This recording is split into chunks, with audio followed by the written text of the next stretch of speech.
Freedom और curiosity, अगर ये दोनों मिल जाए ना, कहर ढा सकती हैं कहर। हेलो एवरीवन, खमा गणी and welcome to the world of सोजेकम। फिर से मैं आप लोगों के सामने एक और रियल सुपर नेचुरल एक्सपीरियंस लेकर, फ्रीडम और क्यूरियोसिटी, अगर ये दोनों मिल जाए ना, कहर ढा सकती हैं कहर। कभी कभी पॉजिटिव डायरेक्शन में और कभी कभी नेगेटिव डायरेक्शन में।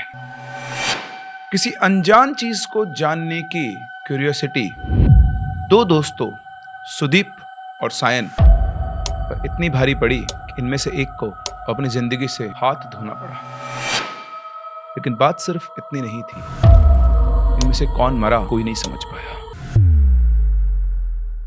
यह स्वागत करता हूं मैं आप सभी लोगों का एक और माइंड बेंडिंग और mind boggling real horror story में। कहानी में आगे बढ़े उससे पहले अगर आपके पास कोई रियल सुपरनेचुरल एक्सपीरियंस है या फिर कोई इंटरेस्टिंग स्टोरी है तो आप हमारी इस दी गई मेल आईडी और हमारे इस व्हाट्सएप नंबर के ऊपर शेयर कर सकते हो। और हर स्टोरी जो यहाँ चैनल पर फीचर होती है उसके लिए हम देते हैं आपको 500 रुपीज का रिवॉर्ड। अपनी सुपरनेचुरल स्टोरी को अभी शेयर करें और हाँ, चैनल को सब्सक्राइब जरूर कर लें क्योंकि आप लोग वीडियोस देख रहे हैं, मजा आ रहा है आपको देखने में, लेकिन आप लोग चैनल को सब्सक्राइब नहीं कर रहे हैं तो प्लीज प्लीज प्लीज चैनल को सब्सक्राइब करें और हमें सपोर्ट करें। चलिए बढ़ते हैं कहानी में आगे।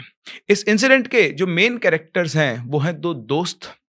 इसमें एक का नाम है सुदीप और दूसरे का नाम है सायन। दोनों स्कूल टाइम से ही साथ थे और दोनों का कॉलेज भी सेम ही था। दोनों के दोनों एक अच्छी खासी फैमिली से बिलोंग करते थे। उनके दोनों के पास अपनी पर्सनल बाइक और कार दोनों ही थे और जब भी मन करता था ये दोनों के दोनों दोस्त नाइट आउट पर निकल जाया करते थे। बॉन्डिंग इतनी स्ट्रांग थी, दोस्ती इतनी पक्की थी कि किसी तीसरे दोस्त की इन दोनों को जरूरत नहीं थी और दोनों के दोनों ही नाइट में बाइक से बहुत लंबी लंबी राइड किया करते थे। वैसे सुदीप की फैमिली का पहले घर गांव में था जहां उसके दादा दादी और कुछ फैमिली मेंबर्स रहते थे। इन दोनों को ही वहां पर जाना बहुत पसंद था और उनके लिए बहुत कॉमन भी था। जब भी इनका मन करता था छुट्टी होते ही ये वहां पर गांव घूमने चले जाया करते थे और इनकी फैमिली की तरफ से इनके ऊपर एज सच कोई प्रेशर नहीं था कि आगे चल कुछ काम करना है, इतना क्यों घूमते हो। चिल्ता सब कुछ कि भाई बच्चे हैं, कॉलेज लाइफ में है, एंजॉय करने दो, जब प्रोफेशनल लाइफ में जाएंगे तब देखेंगे कि इनको क्या करना है। और फैमिली का ठीक ठाक बिजनेस था तो ऐसी कोई दिक्कत वाली बात नहीं थी। अभी जो सुदीप है इसके गांव में जाने के लिए दो रास्ते थे। एक लंबा रास्ता था जिससे जनरली सभी लोग जाया करते थे और एक रास्ता ऐसा था जो कि शॉर्टकट था। अगर उस रास्ते से जाओ तो लॉन्ग रास्ते की बजाय 10-12 किलोमीटर का डिफरेंस था और टाइम भी बहुत बच जाया करता था। बट बचपन से ही जब से सुदीप गांव जा रहा था उसने कभी किसी को उस रास्ते से जाते हुए नहीं देखा। सभी लोग उसी लंबे रास्ते से जाया करते थे और जब सुदीप बड़ा होकर गांव जाने लगा तो उसे भी बहुत क्लियरली घर वालों ने और गांव वालों ने मना कर दिया कि कभी भी उस शॉर्टकट रास्ते से नहीं जाना है, चाहे कुछ भी हो जाए, कितनी भी अर्जेंसी हो, कितनी भी बड़ी मुसीबत आ जाए, आना सिर्फ इसी लंबे रास्ते से है। तो कभी वो गया नहीं उस रास्ते से, लेकिन मन में एक सवाल हमेशा रहता है जानने का, जब मना कर दिया है कि आखिर क्यों मना कर रहे हैं इस रास्ते के लिए। तो हुआ भी ऐसा ही। अब जब ये कॉलेज में थे दोनों दोस्त, कभी इनका डिस्कशन नहीं हुआ उस रास्ते के बारे में। तो जो सुदीप था उसके चाचा की शादी फिक्स हो गई थी और शादी में इन दोनों को जाना है तो ऑब्वियस सी बात है, तो घर परिवार की तरह रहते थे। तो ये डिसाइड हुआ कि शादी से 3-4 दिन पहले ही सब लोग इन दोनों को वहां पर पहुंच जाना है। सुदीप के और भी कजिन्स आने वाले थे तो सायन उन सभी को जानता था क्योंकि इनका बहुत क्लोज निट हो गया था फैमिली के अंदर। वो एक तरह से सब उसको सुदीप का भाई ही समझते थे। लेकिन क्योंकि इनके एग्जाम चल रहे थे कॉलेज के अंदर तो इन दोनों ने मतलब सुदीप के घर वालों को बोला कि आप लोग सब चलो, हम दोनों बाद में आ जाएंगे एग्जाम खत्म करके। तो इनके जो एग्जाम थे वो भी शादी से एक दिन पहले ही खत्म होने वाले थे। तो इन दोनों ने डिसाइड किया कि घर वाले पहले चले जाएंगे और अपन दोनों बाद में चल लेंगे कार लेके आराम से। और हुआ भी कुछ ऐसा ही। वो दोनों ने क्या किया कि एग्जाम दिया और एग्जाम देकर उन्होंने डिसाइड किया कि अब आज की शाम को ही अपन लोग निकल चलते हैं गाँव के लिए, ठीक है, क्योंकि लास्ट के 2 दिन ही बचे हैं, आज का दिन और कल का दिन। कल तो बारात निकलेगी ही तो बहुत सारे मज़ा मस्ती और रस्म मिस हो जाएगी। हाँ, ये इनका क्लियर था कि शादी होने के भी 3-4 दिन ये और रुकेंगे, 4-5 दिन बढ़िया छुट्टी मनाकर वहाँ पे आएंगे। तो ये डिसाइड होता है। सुदीप अपनी कार लेकर घर से निकलता है और वो सायन को पिक करता है और सायन को पिक करके दोनों के दोनों दोस्त निकल पड़ते हैं सुदीप के गाँव के लिए। अच्छा, दोनों ही दोस्तों को स्मोक करने की आदत थी और सिगरेट इनके पास हमेशा रहा करती थी। अब क्योंकि ये गाँव की शादी में 5-6 दिनों के लिए जा रहे हैं, तो एक चैलेंज बड़ा आता है गाँव में लोगों को कि जिस ब्रांड की सिगरेट वो पीते हैं, वो वैसी सिगरेट वहाँ पर नहीं मिलती है। तो इन लोगों का भी ये हुआ कि यार अपन वहाँ जा रहे हैं, वहाँ अपने वाली सिगरेट मिलेगी नहीं, तो तू एक काम कर, करीबन 20-22 डब्बे सिगरेट के ले लेते हैं। जी हाँ, 20-22 सिगरेट नहीं, 20-22 डिब्बी सिगरेट की पैकेट्स। क्योंकि 5-6 दिन रुकना है, ये तो मतलब ऑलमोस्ट आप मान लो हर आधे 1 घंटे में सिगरेट पिया करते थे। और फिर इनको पता था कि मेरे कज़िन्स भी आने वाले हैं, उनमें से भी कोई ना कोई स्मोक करता होगा, अगर वो माँग लेगा तो उसको भी सिगरेट पिलानी पड़ेगी। तो भैया ज़्यादा हो जाए लेकिन सिगरेट कम नहीं पड़नी चाहिए, ये इनका सिंपल सा मोटो था। अब चलना इनको मात्र 100 किलोमीटर था, लेकिन ये आधा पौन घंटा चलते, फिर बीच में चाय पीने रुक जाते, सिगरेट पीते, 15-20 मिनट वहाँ खर्च करते, फिर वापस बैठते, फिर चलते, फिर रुक जाते। जल्दी पहुँचने की कोई चिंता नहीं थी। तो इस तरह से 2-2.5 घंटे इनको गुजर चुके थे। फिर जब अगली बार इन्होंने गाड़ी रोकी, तो किस्मत की बात है कि गाड़ी रुकी वहाँ पर जहाँ से वो 2 रास्ते जाते थे। एक शॉर्टकट जहाँ से कोई नहीं जाता था और एक लॉन्ग रास्ता जहाँ से इनको भी जाना था। जब गाड़ी वहाँ पे रुकी, सायन सुदीप बाहर निकले। इंटेंशनली नहीं रोकी थी, बस रुक गई थी। सिगरेट पीना शुरू किया तो सुदीप की नज़र उस रास्ते पर पड़ी। उसने सायन से कहा, तेरे को पता है गाँव जाने का ना ये शॉर्टकट रास्ता है। अगर हम इस रास्ते से जाते हैं बाय चांस, तो हमें करीबन आधा घंटा हमारा सेव हो जाएगा, 10-12 किलोमीटर की डिस्टेंस कम हो जाएगी। लेकिन पता है गाँव वाले, घर वाले सब यही कहते हैं कि इस रास्ते से कभी मत आना। पिछले कई सालों से इस रास्ते से कोई नहीं जाता है। तो क्या बोलता है सायन, एक बार एक्सप्लोर करें? आज अपन लोग इस रास्ते से चलते हैं, कोई रोकने वाला भी नहीं है, और देखते हैं कि वाकई में इस रास्ते पे कुछ है या फिर लोग बस यूं ही बातें बना रहे हैं। उसकी बात सुनकर सायन बोलता है कि यार अगर जैसे तो कह रहा है कि ये रास्ता सालों से बंद है, तो इस रास्ते पे बहुत सारे पेड़ उग चुके होंगे, झाड़ियाँ उग चुकी होगी, कांटे वाटे भी हो सकते हैं। हो सकता है रास्ता बीच में से बंद हो। अभी रात का टाइम है, अगर हम अपनी कार से इस रास्ते पर जाएंगे तो जल्दी नहीं, हम लेट ही पहुंचेंगे। और बाई चांस तो ये मान के चल, अगर कहीं फंस गए रास्ते में, किसी पेड़ वेड़ की वजह से, झाड़ी की वजह से रास्ता ब्लॉक हुआ, तो कोई आएगा भी नहीं बचाने के लिए, गाड़ी भी छोड़नी पड़ेगी और जल्दी की जगह हम लोग लेट हो जाएंगे। बट तेरी बात में दम है, अपन एक काम करते हैं, अपन बाद में मिलके ना दोनों भाई बाइक से आएंगे और फिर अपन इस रास्ते को पूरा एक्सप्लोर करेंगे। तब गाड़ी फंसने की टेंशन भी नहीं है, और बाइक अगर फंस भी गई तो छोड़ चलेंगे, लोगों को बुला लाएंगे। बाइक तो कभी भी निकाल सकता है, कार नहीं निकल सकती है। तो साइन की बात सुदीप की खोपड़ी में समझ में आया, तो बोलता है कि हाँ यार तेरी बात सही है, चल ठीक है, अपन लोग बाद में आएंगे। ये बोल के वो अपना सिगरेट वगैरह खत्म करते हैं और उसके बाद उसी नॉर्मल रास्ते से अपने घर पहुंच जाते हैं। घर पहुंचते पहुंचते उनको 12-12:30 बजे के आसपास का टाइम हो जाता है रात का। और क्योंकि शादी वाला घर था तो कोई सोता तो है नहीं। उनको देखते ही सारे कजिन्स आ जाते हैं बाहर, मिलते हैं, बातचीत होती है और फिर सब लोग अंदर जाते हैं। दोनों फ्रेश व्रेश होकर थोड़ा बहुत खाना ना खाते हैं और फिर अपने कजिन्स के साथ एक रूम में बैठ जाते हैं। और अब आप जानते हो, जब सारे कजिन्स एक साथ एक ही रूम में, और वो भी रात को, और भूतों की बात ना चले, ऐसा हो ही नहीं सकता, है ना? होता ही होता है। अगर सारे कजिन्स एक साथ हैं, एक ही कमरे में हैं, तो आपके साथ भी ऐसा होगा। अगर हुआ है तो कमेंट सेक्शन में ज़रूर बताएं कि भूतों का टॉपिक शुरू होता है या फिर नहीं। इवन कई लोग तो भूतों की कहानियां सुनाना शुरू कर देते हैं। पहले तो लोगों को कहानियां नहीं मिलती थी, लेकिन अब हमारे चैनल के थ्रू बहुत सारी कहानियां मिलती है, तो उन कहानियों से भी वो एक दूसरे का एंटरटेनमेंट करते हैं। चलिए, तो जैसे ही भूतों की बातें शुरू हुई, उनके बारे में बात करते करते इसी रोड का डिस्कशन शुरू हो गया।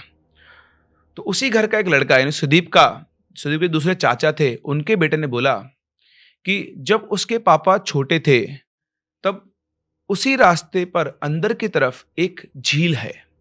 झील या छोटा सा तालाब बोल सकते हैं उसको, वहां पर झील बोल देते हैं उसको। उसने बताया कि उस तालाब के अंदर बहुत सारे लोग, औरत, बच्चे डूब के मर गए थे।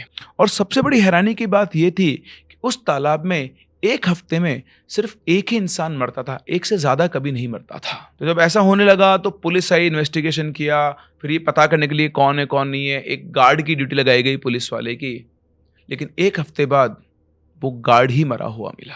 और वही सब बता ही रहा था कि इतने में सुदीप की मम्मी रूम के अंदर आती है और सबको जागा हुआ देखकर डांटती, बोलती तुम लोग पागल हो, इतनी लेट तक जाग रहे हो, कल सुबह सुबह जल्दी उठना है, बहुत सारी रस्में करनी है, बारात भी जाएगी, तुम लोग सो सब। और दूसरा, घर के अंदर ये सब शुभ काम चल रहा है, तुम ये भूतों की बातें कर रहे हो। तो जब वो डांट देती है तो फिर सब लोग इसको डिस्कशन को एंड करते हैं और सब लोग सुबह अपना अपनी अपनी जगह पर सो जाते हैं। अच्छा, इन सभी कजिन्स में सबसे बड़ा सुदीप और सायन ही थे एज के अंदर। जैसे मैंने आपको बताया, सायन इस फैमिली में बहुत क्लोजली घुल चुका था, तो कोई भी उसको अलग नहीं समझता था, घर का पार्ट ही समझते थे। अब अगले दिन बढ़िया से शादी कंप्लीट हुई, दोनों दोस्तों ने, बाकी सब कजिन्स ने बहुत अच्छे से एंजॉय किया। अब शादी कंप्लीट होने के बाद यहाँ बंगाल में एक रिवाज है कि जो दूल्हा होता है उसका जो चादर बोल लो या फिर उसका जो क्या बोलते हैं उसको, दुपट्टा टाइप रखते हैं, नाम याद नहीं आ रहा है, जो कंधे पे रखता है शादी के टाइम पे, वो और दुल्हन के आंचल का पल्लू, उनको गांठ बांध दिया जाता है। और शादी के 2 दिन बाद जब दुल्हन अपने घर जाती है, उस टाइम पर दूल्हे को भी उसके साथ जाना होता है। फिर वहाँ पर वो गांठ खोलते हैं और फिर दूल्हे को दुल्हन के घर पे रुककर वापस आना पड़ता है। तो यही होता है। सुदीप के चाचा जिनकी शादी हुई थी वो दुल्हन के घर चले जाते हैं, घर के बड़े भी उनके साथ जाते हैं, कजिन सारे घर के अंदर ही रह जाते हैं। तो अब जब घर पे कोई बड़ा नहीं था तो सुदीन और सायन के दिमाग में चमका कि आज अपन उस रास्ते को एक्सप्लोर कर सकते हैं, क्योंकि घर पे कोई भी नहीं है, कोई रोकने वाला नहीं है और बाकी सब कजिन छोटे हैं, इनको तो कुछ भी बोल देंगे। लेकिन अगर हम वहाँ पर दिन के टाइम पर जाएंगे तो कोई भी हमें देख सकता है, और अगर देख लेगा, घर वालों को बता दिया, तो घर वाले भाई साहब राशन पानी लेकर अपने ऊपर चढ़ जाएंगे। तो इसलिए दोनों दोस्तों ने डिसाइड किया कि रात को एक तो जब ये सब छोटे मोटे सो जाएंगे तब हम लोग यहाँ से निकलेंगे। और फिर एज पर प्लान वो रात को अपनी बाइक लेकर उस जगह को, उस शॉर्टकट रास्ते को एक्सप्लोर करने के लिए निकले। बाइक को शॉर्टकट के अंदर ले गए, एक जगह देखकर उन्होंने बाइक को खड़ा किया और फिर उस जगह को वो पैदल ही एक्सप्लोर करने लगे। जब वो रास्ते में गए, उस तालाब के आसपास पहुंचे, तो दोनों के दोनों शॉक्ड थे, क्योंकि उस तालाब को और उस रास्ते को देखकर ऐसा नहीं लग रहा था कि ये रास्ता कई सालों से बंद है। क्योंकि आप कभी भी किसी बंद रास्ते पर जाओगे, स्पेशली इस पे कोई सालों से नहीं गया, भाई साहब पेड़ ना पूरे रास्ते को कवर कर लेते हैं, घास उग जाती है, और स्पेशली गांव में तो और भी तेज होता है। लेकिन वो रास्ता एकदम क्लियर था, ऐसा लग रहा था लोग उसे रोज यूज करते हैं। और इवन ये रास्ते मान लो दूसरे रास्ते से ज्यादा साफ था। दोनों कुछ भी समझ में नहीं आता है, लेकिन दोनों को दोनों घूम फिर कर वापस आ जाते हैं। कुछ भी नहीं दिखा, ना कुछ फील हुआ। ये जब गए थे उसमें तो सुदीप को बड़ा वो चाव था कि कुछ ना कुछ दिखेगा, आज पहली बार किसी पैरानॉर्मल चीज से उसका एक्सपीरियंस होगा या सामना होगा। लेकिन उन्हें कुछ भी नहीं दिखा, इवन एक ठंडी हवा का झोंका भी उनको टच करके नहीं गया। तो जब दोनों बाइक पर बैठकर वापस आ रहे थे तो मजाक उड़ाते हुए, भाई क्या यार, ये बुड्ढी जनरेशन जो है ना, हम बच्चों को पागल बनाने के लिए पैदा हुई है। बेमतलब में बोल रखा है कि कुछ भी हो रहा है, रास्ता बंद है, भूत है, तालाब है, हर हफ्ते एक आदमी मर जाता है। गांव के अंदर कुछ भी कहानियां चलाते हैं लोग। बढ़िया वो अपना बाइक पे सिगरेट पीते हुए मजे करते हुए वापस अपने घर पहुंच गए। और घर आने के बाद भी उनको कुछ नहीं हुआ। जैसे आपको लग रहा हो कि जैसा पुरानी स्टोरीज में होता है कि भाई वो आए, अभी तो कुछ नहीं हुआ लेकिन बाद में होगा, नहीं नहीं कुछ नहीं हुआ। उस जगह पर वाकई में कुछ भी इनको फील नहीं हुआ, और शायद इसी चीज ने इनके अंदर कॉन्फिडेंस बिल्ड किया अपनी जिंदगी को खराब करने का। अब ये शादी निपटा के ये लोग वापस से कॉलेज आ गए, लेकिन इसके कुछ ही दिनों के बाद, शायद करीबन 25-26 दिनों के बाद ही इनकी जो नई चाची थी उनका बर्थडे था। और क्योंकि शादी के बाद का पहला बर्थडे था तो उस बर्थडे को बहुत बड़ा मनाया गया, और इसमें इनके चाचा की फैमिली और उनके जो ससुराल वाले थे, मतलब जिनकी वाइफ की फैमिली थी, उन सबको ही बुलाया गया। एक तरीके से आप मान लो वापस से पूरी फैमिली का रीयूनियन हो गया। फिर से सायन और सुदीप गांव में पहुंचते हैं, बर्थडे का फंक्शन वगैरह खत्म होता है और उसके बाद ये दोनों दोस्त फिर से घूमने निकलते हैं। पिछली बार का जो इनका एडवेंचर था वो अधूरा रह गया था और इन्हें उस रास्ते पर कुछ भी नहीं मिला था। तो घूमते घूमते ये लोग पहुंचे इनके गांव के जस्ट पीछे, थोड़ा दूर चल के एक फॉरेस्ट था। बेसिकली जो गांव था वो फॉरेस्ट के एज पर ही सिचुएटेड था, और ये फॉरेस्ट वेस्ट बंगाल के जलपाईगुड़ी डिस्ट्रिक्ट का एक बहुत ही फेमस फॉरेस्ट है। क्योंकि हमें मना किया गया फॉरेस्ट का नाम लेने के लिए, इसलिए मैं नाम नहीं ले रहा हूँ। इस चीज़ को मैं हमेशा ध्यान रखता हूँ, जो भी प्राइवेसी, जो भी लोग शेयर करते हैं स्टोरीज को मेंटेन करते हैं, तो आई एम सॉरी। बट हाँ, हिंट है, आपको आराम से मिल जाएगा जब आप उसको सर्च करने चाहेंगे तो ये लोग उस फॉरेस्ट को एक्सप्लोर करने निकलते हैं। अच्छा, रात के टाइम पर ये नहीं जाते हैं, ये जाते हैं दिन में करीबन 3-4 बजे के आसपास। और फॉरेस्ट के अंदर घूमते घूमते ये लोग पहुंचते हैं एक जगह, एक रास्ता। जो दो जगह पर कटता था। एक रास्ता फॉरेस्ट के बाहर से होते हुए जाता था और एक रास्ता फॉरेस्ट के अंदर की तरफ जा रहा था। इन दोनों दोस्तों ने वो अंदर वाला रास्ता लिया और उस रास्ते पर ये दोनों चलने लगे और चलते चलते करीबन ये फॉरेस्ट के अंदर 2 किलोमीटर तक चले गए। और जैसे ही वो वहां पर पहुंचे, उस रास्ते से थोड़ा सा कटकर इनकी आंखों के सामने एक 3 मंजिला पैलेस सा बना हुआ दिखाई देता है, हवेली सी। अब बीच जंगल में उस तरह की हवेली को देखकर दोनों चौंक जाते हैं कि यार आज तक कभी अपन ने ऐसा कुछ देखा नहीं यहाँ पर। तो दोनों दोस्त उसको एक्सप्लोर करना शुरू करते हैं।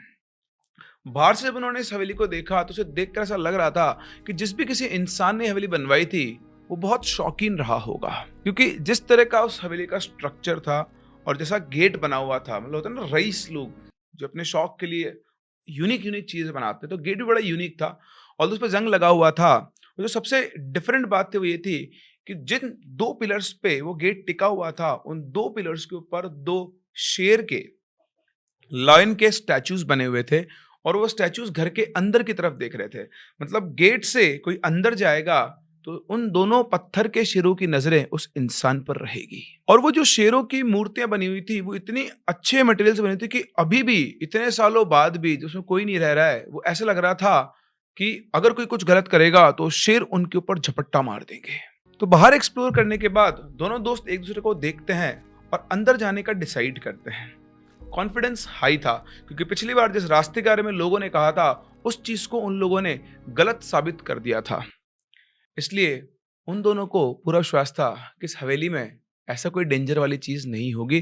ज्यादा कुछ होगा तो सांप बिच्छू इन लोगों का इनको ध्यान रखना होगा। और दोनों के दोनों उस हवेली के अंदर चले गए और उसे एक्सप्लोर करने लगे। हवेली के अंदर घुसते ही उन्हें जो नजर आया वो सबसे पहले एक रूम था जो कि शायद पूजा घर बना हुआ होगा किसी टाइम पर। वो लोग उस पूजा घर के अंदर गए और जैसे ही वहां पर घुसे तो उन्हें वहां पर 3 मूर्तियां दिखाई दी। एक लक्ष्मी माता की सफेद मूर्ति, एक काली माता की और एक और तीसरी मूर्ति जो कि लक्ष्मी माता की ही थी लेकिन वो रंग में काली थी। अब अंदर घुसकर सायन की नजर जैसे ही वो लक्ष्मी माता की काली मूर्ति के ऊपर पड़ी, वो एकदम से रुक गया और वो उस मूर्ति की आंखों में झांकने लगा। झांकते झांकते पता नहीं कब वो बिल्कुल खो गया, उन आंखों के अंदर खो गया। और थोड़ी देर के बाद उसे एकदम से सब फील हुआ जैसे वो मूर्ति जो मुस्कुराती मूर्ति थी, एकदम से उसकी हंसी चेंज हो गई और वो गुस्से में उसको देख रही है। घूमते घूमते सुदीप ने उसके पास आकर बोला कि भाई, जब वो वापस से ट्रांस स्टेट से वापस आया, उसने मूर्ति की तरफ देखा। उसने सुदीप से कहा कि यार, मैं जब इस मूर्ति को देख रहा था तो घूरते घूरते से लगा कि मूर्ति आंखें निकालकर मेरी तरफ गुस्सा कर रही है। तो उसके बाद सुनकर सुदीप हंसने लगा और बोला, भाई ये बहुत पुरानी जगह है और देख मकड़ी के जाले हो रहे हैं, इवन इस मूर्ति के ऊपर भी मकड़ी के जाले लगे हुए हैं। तो उसको देख रहा है तो उसके तेरे को हेलुसिनेशन हो रहा है, बाकी ऐसा कुछ भी नहीं है, चल आगे बढ़ते हैं। साइन को भी ये बात सही लगी। इसके बाद दोनों फर्स्ट फ्लोर पे गए, पूरी फ्लोर को घुमा, देखा सब कुछ नॉर्मल था। और सबसे बड़ी बात ये थी कि जो भी जिसका भी ये घर था वो सारे सामान को एज इट इज छोड़ के गया हुआ था।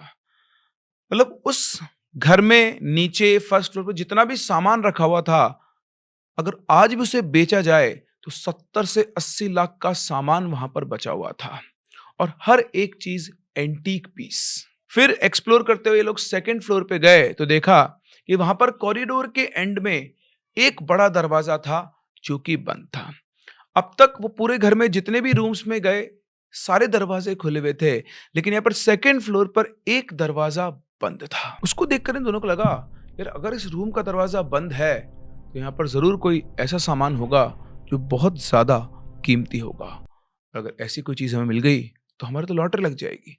ऑल्दो वैसे उनको पैसे की कमी नहीं थी, लेकिन अगर पैसा आ रहा है तो किसे बुरा लगता है। तो दोनों ने उस दरवाजे को खोलने की कोशिश की लेकिन दरवाजा नहीं खुला।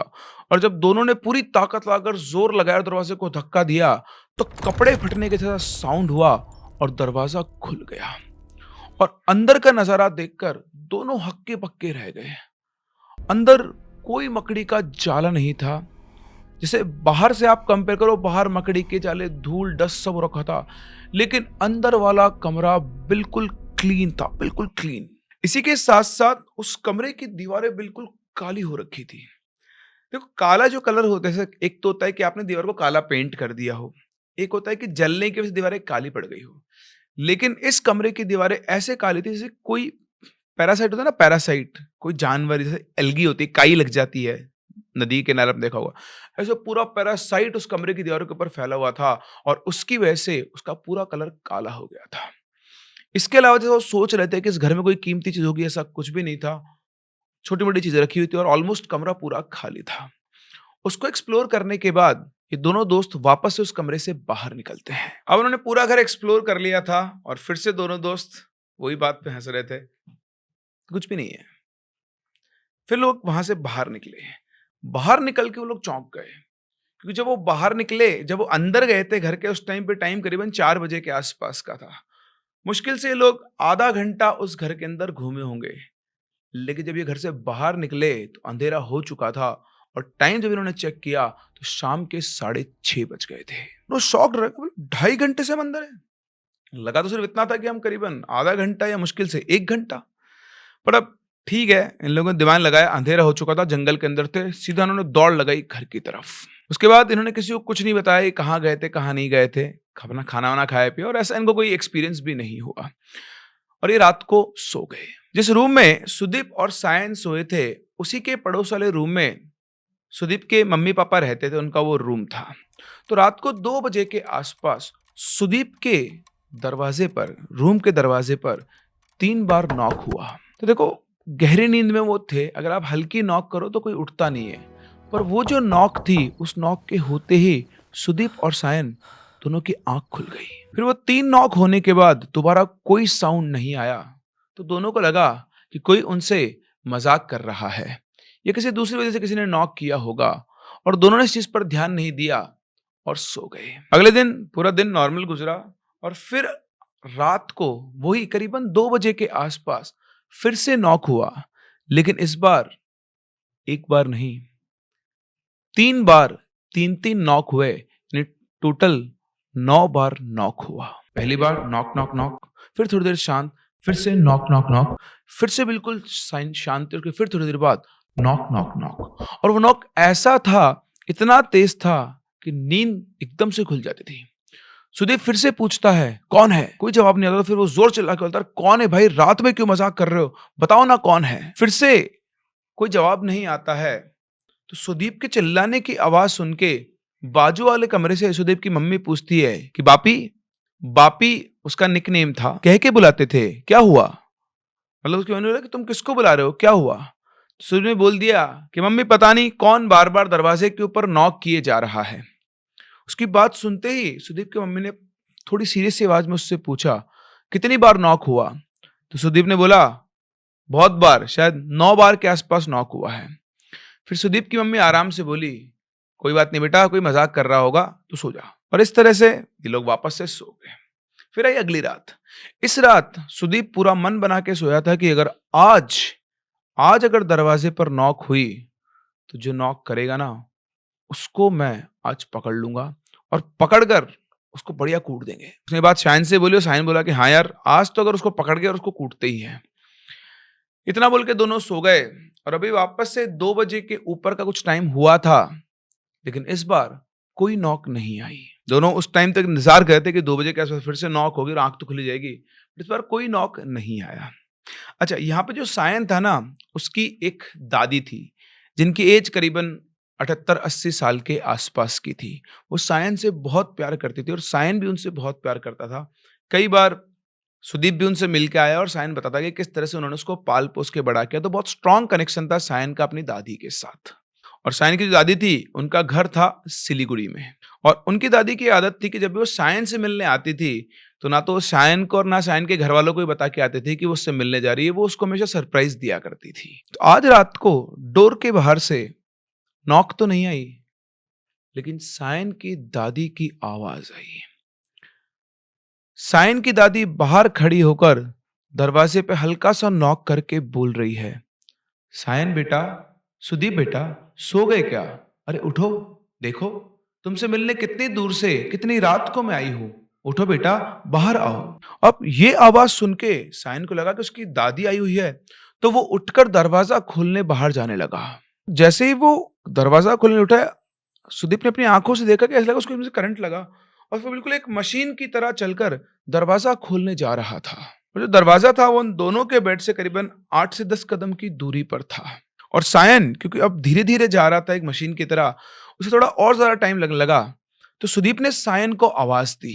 जब सायन ने कोई रिस्पॉन्स नहीं दिया तो सुदीप उठकर गया, उसने उसका हाथ पकड़ा, उसको हिला और बोला, "अरे भाई, दरवाजा खोलने क्यों जा रहा है?" लेकिन फिर भी सायन का कोई रिस्पॉन्स नहीं।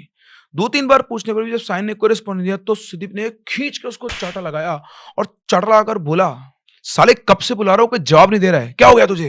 और ये थप्पड़ खाते ही सायन की बॉडी एकदम से बहुत तेज शेक हुई और वो वापस से अपने सेंस में आ गया और बोला, "क्या?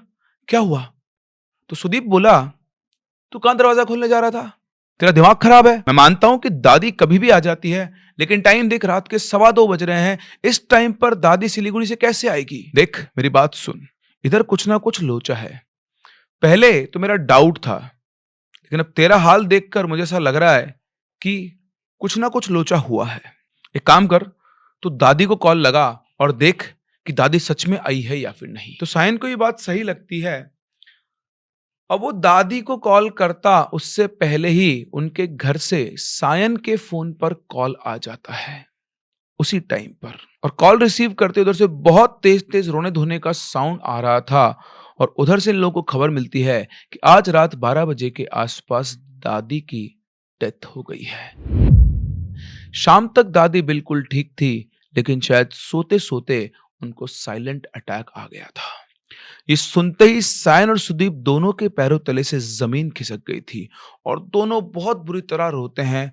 वो दोनों उसी टाइम वहां से निकलने का फैसला करते हैं, लेकिन सुदीप की मम्मी ने उन्हें समझाया कि बेटा, 2:15 हो गए हैं, अभी सुबह होने वाली है, तुम अभी भी जाओगे तो भी टाइम से नहीं पहुंच पाओगे और चिंता मत करो, तुम्हारे पहुंचने से पहले उनका अंतिम संस्कार नहीं होगा। जैसे तैसे उन्होंने उनको समझाया और बोला कि 5 बजे के आसपास निकल जाना, थोड़ा रोशनी उस टाइम पर हो जाएगी और तब तक तुम भी थोड़ा स्टेबल हो जाओगे बेटा, अभी तुम इतना ध्यान से गाड़ी नहीं चला पाओगे। तो उन्होंने उनकी बात समझी और जैसे ही 5 बजे ये लोग फटाफट से सिलीगुड़ी के लिए निकल गए। इसके बाद सुदीप की भी पूरी फैमिली वहां पहुंची, उनका अंतिम संस्कार किया गया और अंतिम संस्कार करने के बाद ये दोनों दोस्त एक जगह बैठ के बात करने लगे और दोनों के दोनों को ही दादी की बहुत याद आ रही थी, क्योंकि दादी दोनों को ही बहुत प्यार करती थी और वो वहाँ उस घर में रह रहे थे, तो उन्हें बार-बार घूम फिर के दादी का चेहरा दिखाई दे रहा था। तो इन दोनों दोस्तों ने डिसाइड किया, रात हम यहाँ नहीं रुकेंगे, हमें और ज़्यादा हम पूरी रात रोते ही रहेंगे, दादी की याद आती रहेगी। तो उन्होंने ये सोचा कि अपन एक काम करते हैं, सायन ने कहा अपन तेरे घर चलते हैं, सुदीप के घर। जब सुदीप के घर वाले भी यहाँ आए हुए थे, तो उन्होंने उनसे बोला कि हम लोग जा रहे हैं, हम लोग यहाँ नहीं रह पाएँगे, हम लोग वापस आ जाएँगे। उन्होंने कहा ठीक है, वो भी समझते थे बच्चों की हालत। तो अब सुदीप के घर पे आज की रात सिर्फ सुदीप और सायन ही थे और घर पहुंचने के बाद जब बिस्तर पर लेटे तो इनके सामने वो पूरी कहानी आ गई कल वाली। अभी तक इनके दिमाग में नहीं आया था कि अगर कल रात को दादी की डेथ हो गई थी तो दादी की आवाज में हम लोगों को यहाँ पर कौन बुला रहा था। और इसी को डिस्कस करते करते ये दोनों जाने कब सो गए और आज भी रात के 2 बजे फिर से दोनों की नींद खुली एक आवाज की वजह से और उन्हें वो आवाज सुनाई दी, आवाज जिसे कोई बुला रहा है। और ध्यान से सुनने पर उन्हें पता चला कि सुदीप की मम्मी दोनों को बुला रही है। बापी, सायन, दरवाजा खोलो बेटा, मैं आ गई हूं, जल्दी से दरवाजा खोलो। और ये आवाज उन्हें एक बार नहीं, टोटल 3 बार सुनाई दी। और जैसे आवाज सुनाई दी, आज सायन फिर से दरवाजा खोलने के लिए दरवाजे की तरफ बढ़ गया तो सुदीप ने उसका हाथ पकड़ लिया और उसी टाइम उसके पड़ोस वाले रूम से एक और आवाज आई। ये आवाज भी सुदीप की मम्मी की ही थी और वो कह रही थी, बापी सायन सो जा, वो बुलावा मैंने भी सुना है, लेकिन मैंने नहीं बुलाया। ये बात उन्होंने बंगाली में कही। अब ये आवाज सुन के सुदीप बोलता है, अच्छा देखा, मम्मी बाजू वाले कमरे में है और बाहर जो बुला रही है वो मम्मी नहीं है। लेकिन इतना बोलने के बाद अगले ही सेकंड उसके दिमाग में चमकता, उसको रियलाइज होता है कि घर पे तो आज मैं और सायन अकेले हैं, मम्मी तो है ही नहीं। फिर ये मम्मी की 2 जगह से आवाज कैसे आ रही है। और इसके बाद दोनों ने आव देखा ना ताव अपना कंबल लिया और कंबल के अंदर घुस गए और उधर दरवाजे पर फिर से सुदीप की मम्मी की आवाज सुनाई दी। फिर से 3 बार बुलाया थोड़ी देर फिर शांति रही, फिर से उसकी मम्मी का बुलावा सुनाई दिया। इनको नहीं पता था कि बाहर कौन है, लेकिन बाहर जो भी कोई है वो ये चाहती थी कि किसी भी तरह से सुदीप या सायन में से कोई भी एक दरवाजा खोल दे या फिर उसकी बात का जवाब दे दे। पूरी रात दोनों उसी कंबल के अंदर जागे रहे। वो जो बाहर आवाज थी वो थी तो सुदीप की मम्मी की, लेकिन उस आवाज के अंदर इतनी ठंडक, इतना डर था। जब भी वो आवाज आती सुदीप अंदर तक कांप जाता। सुबह होते ही दोनों ने ये बात इनकी मम्मी को बताई, सुदीप की मम्मी को, सुदीप की मम्मी ने सायन की मम्मी को बताई। और उसके बाद इनकी दोनों की मम्मी ने इनके हाथ पे एक एक लाल कपड़ा बांध दिया और कहा कि आज रात को तुम दोनों हमारे साथ सोओगे। मतलब सुदीप अपनी मम्मी के पास सोएगा और सायन अपनी मम्मी के पास सोएगा। और सुदीप सायन ने जो उनकी मम्मी की हरकतें देखी, मतलब उनको देखा कि वो बुरी तरह से घबराई हुई थी और उन्होंने सायन और सुदीप को अच्छे से पकड़ा हुआ था। तो सुदीप ने अपनी मम्मी से पूछा कि मम्मी आखिर बात क्या है। तो उस टाइम पर सुदीप की मम्मी सिर्फ इतना बोली कि रात को मुझे बोले बिना कहीं बाहर नहीं जाएगा और अभी कोई सवाल नहीं करेगा, चुपचाप सो जा। अब अपनी मम्मी की ये धमकी और एक्सप्रेशन देखकर सुदीप समझ गया कि बात बहुत सीरियस है, वरना मम्मी कभी भी ऐसे बात नहीं करती है। तो सो गया और आज की रात दोनों को कोई आवाज सुनाई नहीं दी। और अगले दिन सुबह होते ही गाड़ी लेके सुदीप की मम्मी पहुंची इनके घर के गांव, जहां पर वो दोनों पहले घर नहीं गए, वो सीधा गए गांव के एक मंदिर में। इकलौता मंदिर था वो गांव का, जहां काली माता की पूजा होती थी। वहां जाते ही जब मंदिर के अंदर इन लोगों ने प्रवेश किया तो मंदिर की सीढ़ियों पर एक भिखारी बैठा हुआ था। और जैसे ही लोग वहां पहुंचे, उस भिखारी ने इन चारों की तरफ देखा और देखकर वो बोलता है, ए, ए, इधर आओ, इधर आगे बैठो मेरे सामने। इस टोन में उसने बोला और उस भिखारी ने इतना तेज चिल्लाया कि जो खुद पुजारी जो था अंदर वो भी बाहर निकल कर आ गया। उसने देखा कि वो भिखारी उन चारों को बैठने का इशारा कर रहा है। अब उस भिखारी के बारे में अगर मैं आपको बताऊं तो वहां उसके बारे में कहा जाता था कि भिखारी उसी मंदिर की सीढ़ियों पे बैठा रहता था। कभी कोई कुछ खाने को दे दे तो उससे ले लिया करता था, मगर कभी वो किसी से खाने में कुछ मांगता नहीं था। और अगर गलती से उसे खाने में नॉनवेज, इवन लहसुन या प्याज भी दे दो तो पहली बात तो उस खाने को हाथ नहीं लगाता था, और जो वो खाना लेकर आता था उसे बहुत गालियां देता था। वो जो पंडित जी थे वो हर दिन उसे पूजा का प्रसाद, कभी कोई फल, कभी कोई मिठाई दिया करते थे। और गांव में वो इकलौता ऐसा था कि जब पंडित जी उसे खाना देते थे तो पंडित जी को हाथ उठा के आशीर्वाद दिया करता था। अदरवाइज पूरे गांव को वो पंडित जी आशीर्वाद देते थे।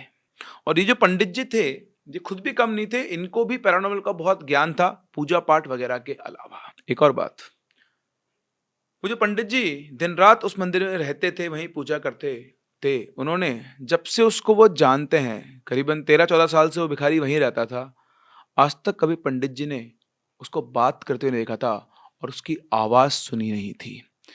लेकिन आज पहली बार इन चारों को देखकर उन्होंने उसको बोलते हुए देखा तो पंडित जी का भी दिमाग खराब हो गया, कुछ ना कुछ तो खतरनाक बात है। अब वो भिखारी वो जैसे सामने आके बैठते हैं, वो सीधा सायन से पूछता है, क्या तुम दोनों कहाँ गए थे और क्यों गए थे वहां पे? इतने में सुदीप की मम्मी कुछ बोलने वाली होती है, तभी सुदीप की मम्मी को इशारा करते हैं, जो बोलना नहीं। और फिर पीछे जो पंडित जी खड़े थे उनकी तरफ इशारा करके बोलते हैं, अंदर से एक मिठाई लेकर आओ।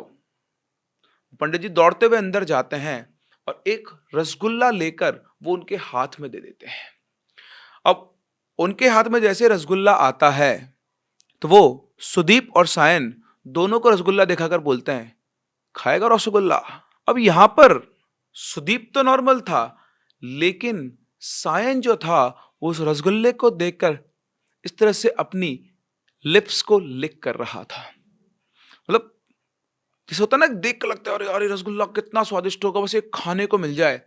तो सायन को देखकर उन्होंने रसगुल्ला उसकी तरफ ऐसे हाथ बढ़ाया और सायन ने जैसे उस रसगुल्ले को लेने के लिए हाथ बढ़ाया, उन्होंने फटाफट से अपना हाथ पीछे खींच लिया। वो सायन बस उस रसगुल्ले को उठाने वाला था और मौका देखकर उन्होंने अपना हाथ वापस खींच लिया।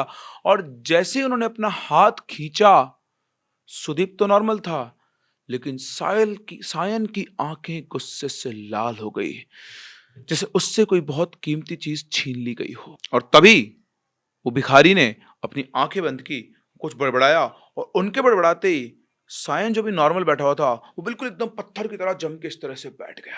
उसके बाद वो भिखारी इन दोनों की मम्मी की तरफ देखता है और बोलता है, माता, आपको पता भी है कि दोनों कहाँ गए थे? उन्होंने बोला, नहीं, हमें तो नहीं पता, लेकिन ये दोनों कहाँ गए थे और ये सब क्या है? तो भिखारी बोलता है कि दोनों का दोनों पुराना राजबाड़ी गया था और वहां अलक्ष्मी की मूर्ति को घूर के आया है। ये सुनते ही इन दोनों की मम्मी बिल्कुल स्टन रह जाती है, मतलब काटो तो खून नहीं, बिल्कुल सन्न हो जाती हैं और आंखों से आंसू बहने लगते हैं, जैसे पता नहीं कौन सा अनर्थ हो गया हो। जैसे उन्होंने अलक्ष्मी, जिनको बंगाली में ओ लक्ष्मी बोलते हैं, नाम सुना, वो दोनों ने रोना शुरू कर दिया। अब अलक्ष्मी या अलक्ष्मी जो हम बंगाली में बोलते हैं, तो जैसे हमारी लक्ष्मी माता होती हैं, वैसे उनके जस्ट अपोजिट एक देवी हैं जिनका नाम अलक्ष्मी है। ऐसा कहते हैं, अब देखो मैं इसके बारे में 100% तो बहुत कुछ नहीं बोल सकता, लेकिन ऐसा कहते हैं कि जो अलक्ष्मी है वो लक्ष्मी जी की ही बड़ी बहन है। जैसे लक्ष्मी जी धन संपदा की देवी है, वैसे ही अलक्ष्मी जो है वो ब्लैक मैजिक, तंत्रा और काले जादू की ताकत की देवी है। और जिस पुराने राजबाड़ी में ये दोनों गए थे, वहां अलक्ष्मी जी की पूजा होती थी, इसलिए वहां पर सब कुछ तबाह हो गया था। अगेन, अगर आप अलक्ष्मी के बारे में और कुछ जानते हो तो कमेंट सेक्शन में बताएं, और मुझसे कोई गलती होगी तो मुझे क्षमा करें। जैसा मुझे बताया गया, मैं बिल्कुल आपको वैसा ही बता रहा हूं। और सिर्फ इतना ही नहीं, उस घर में किसी तांत्रिक के छोड़े हुए निशिदाक भी थी। लेकिन निशिदाक का जो टारगेट था वो पहले ही मर गया था, इसलिए वो निशि उसी जगह पर ट्रैप हो गई, वहीं पर फंस गई और वक्त के साथ साथ वो खून की प्यासी हो गई। और इतने साल बाद जब ये दोनों उस घर में घुसे तो उन सबको अपने साथ खींच के ले आए। ये दोनों का तो अभी तक जिंदा होने का सवाल ही नहीं उठता, लेकिन इनकी किस्मत है कि इनसे पहले इनकी दादी की मौत हो गई और उनकी आत्मा हर तरह से इन दोनों बच्चों को बचाने में लगी हुई है, वरना निशी से बच जाए इतनी किसी इंसान में क्षमता नहीं है। तब सायन की मम्मी उनकी तरफ देखकर बोलती है, लेकिन निशी तो बस 3 बार बुलाती है, तो इनको 9 बार बुलावा क्यों आया था? तब वो भिखारी बोलता है, क्योंकि इसके पीछे एक नहीं 3 निशी पड़ा हुआ है, इसलिए हर बार 9 बार बुलावा आता है। और हाँ, अभी भी कुछ बताना बाकी है, और जो मैं बताने जा रहा हूं वो सबसे बुरा है, इसलिए सभी लोग तैयार हो जाओ। उनकी बात सुनकर सबके सब डर गए कि जो बताया उससे बुरा और क्या होगा। ये सारी बातचीत के दौरान सायन बिल्कुल पत्थर की तरह बैठा हुआ था। सुदीप बार बार सायन की तरफ देख रहा था, लेकिन उसके अंदर कोई मूवमेंट नहीं था। वो बिल्कुल स्टिफ होकर एक टक आंख लगाए उस भिखारी की तरफ देखकर बस बैठा हुआ था। इसके बाद वो आदमी सायन की तरफ इशारा करता और बोलता है, ये सायन नहीं है। उनकी बात सुनकर सब पूछे, हैं? सायन नहीं मतलब? तो भिखारी बोलता है, सायन तो तभी मर गया था जब ये दोनों उस घर में गए थे।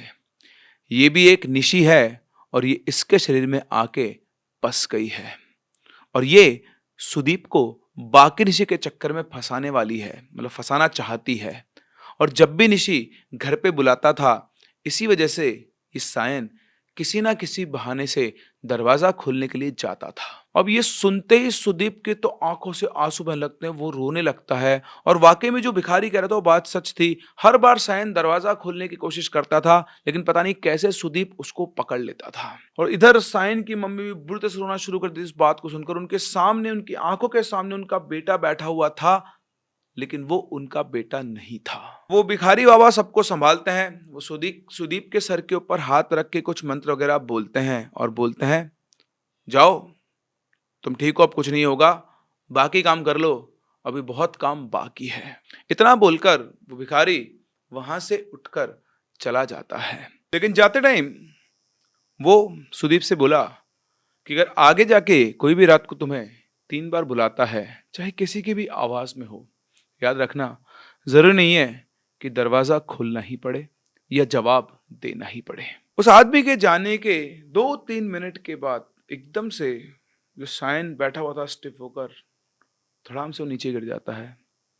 उसके शरीर में कोई जान नहीं थी और सच तो बाबा जाने से पहले ही बता चुके थे। उसको ले जाया गया, उसका अंतिम संस्कार किया गया और अंतिम संस्कार पे भी बहुत सारे रिचुअल हुए क्योंकि पता था कि उसकी डेथ कैसे हुई है। जब उसका अंतिम संस्कार चल रहा था तब अचानक से सुदीप के सामने सायन आता है। वो उसे गले लगा लेता है और बोलता है, भाई मुझे पता था कि आगे क्या होने वाला है, इसीलिए मैंने तुझे बचाने की कोशिश की। तू कभी भी अपने आप को इस बात का जिम्मेदार मत समझना। मैंने जो चाहा वो सच हो गया, तू बच गया। तुझे बचाने के लिए मैंने बहुत कोशिश की है और फाइनली मैं सक्सेसफुल रहा। लेकिन भाई तू मुझे कभी भूल मत जाना, ठीक है ना? और हाँ, मेरे जाने से तू उदास मत होना। मैं तुझसे दोबारा मिलने आऊंगा।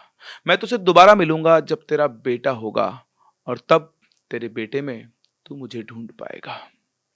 लेकिन अभी मैं चलता हूं, मुझे बहुत दूर जाना है।